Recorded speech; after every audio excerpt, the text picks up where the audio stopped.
আবার একটা Brazilian stitch দিয়ে 3D ফুলের টিউটোরিয়াল তোমাদের জন্য নিয়ে চলে এসেছি বন্ধুরা। 3D ফ্লাওয়ারগুলো দেখতে যতটা কষ্ট মনে হয়, করতে কিন্তু এতটাও কষ্ট নয়। 1-2 বার যদি প্র্যাকটিস করা যায় তাহলে কিন্তু অনায়াসে করে ফেলা যাবে। তোমরা আজকে দেখতে থাকো, দেখো 1 বার কি 2 বার দেখলেই তোমরাও করতে পারবে। প্রথমে দেখো আমি ফ্রি হ্যান্ডে কিছু ড্রয়িং করে নিয়েছি। আর হ্যাঁ, এই ড্রয়িংটা আমি হিট ইরেজেবল পেনে করেছি, মানে গরম ভাব রাখলে যেই কালিগুলো ভ্যানিশ হয়ে যায়। তোমরা অনলাইনে এই পেনগুলো অনায়াসেই পেয়ে যেতে পারবে এবং এই পেনগুলো দিয়ে কাজ করলে কি হয় বলো তো, মনের ভুলে যদি কোনো ভুল ড্রয়িং করা হয় তাহলে তুমি অনায়াসে হেয়ার ড্রায়ার বা আয়রন দিয়ে এই কালিটা তুলে ফেলতে পারো, বা গ্যাসে কোনো একটা চামচ গরম করে এই ড্রয়িংটার উপর বুলিয়ে দিলেও কালিটা ভ্যানিশ হয়ে যায়। এই জন্য এইটা আমার খুব পছন্দের। আর আমরা যারা এমব্রয়ডারির কাজ করি তাদের জন্য তো এই পেনটা খুবই ভালো, কেননা আমরা তো ড্রয়িং করতে জানি না। যে টুকটাক ফ্রি হ্যান্ড ড্রয়িং করি সেটা যদি এমনি পেন্সিলে করতে হয় তাহলে কাপড়টা একদম নোংরা হয়ে যায়। এই জন্য এই পেনটাই আমাদের একদম যথোপযুক্ত। দেখো প্রথমে পাতাটা সেলাই করে নিয়েছিলাম ফিশবোন স্টিচ দিয়ে। এবারে আমি চারদিকে দেখো 4টা ডিজাইন করেছি, যেই ডিজাইনটা চেন স্টিচ দিয়ে সেলাই করে নিচ্ছি। চেন স্টিচ দিয়ে সেলাই করা হয়ে গেলে আমি এরপরে কি করব, মাঝখানের যে গোল মতো অংশটা করে রেখেছি দেখো, ওটাতে আমি ভেবেছি ওভেন রোজ করব। তাই যেই ভাবা সেই কাজ। ওভেন রোজ করার জন্য আমি গোল মতো সার্কেলটাকে 5 ভাগে ভাগ করে নিয়েছি। তোমরা 5 ভাগে, 3 ভাগে, 7 ভাগে এইভাবে বিজোড় সংখ্যায় ভাগ করে নিতে পারো।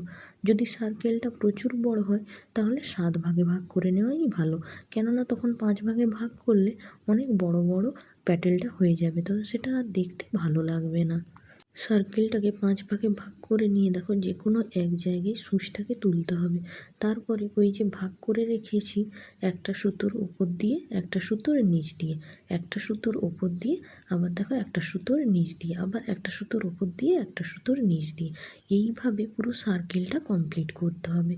যতক্ষণ না পর্যন্ত তোমরা যে সার্কেলটা ড্র করে রেখেছো ওই ড্রয়িংটা, ওই সার্কেলটা পুরো ভরাট হয়ে যাচ্ছে, ততক্ষণ এইভাবে একটা সুতোর নিচ দিয়ে, আবার একটা সুতোর ওপর দিয়ে, আবার একটা সুতোর নিচ দিয়ে এইভাবে কমপ্লিট করতে হবে।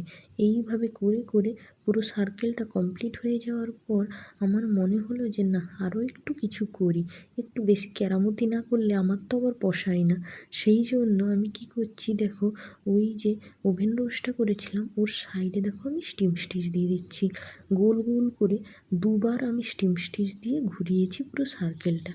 এর জন্য কি হয়েছে দেখো, সাইডে যে কালো কালো অংশগুলো দেখা যাচ্ছিল ওগুলো আর একদমই দেখা যাচ্ছে না।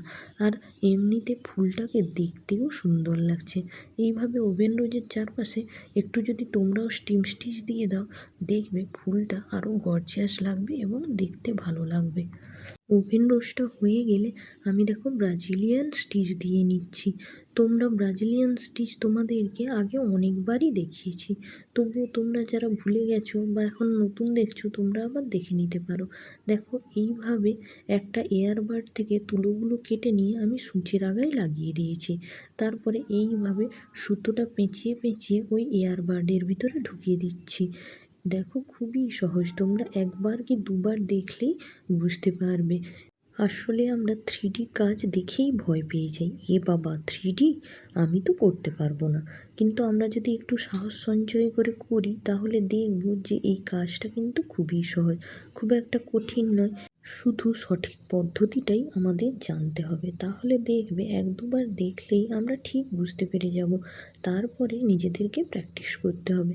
প্র্যাকটিস না করলে তো পারফেক্ট হবে না, না।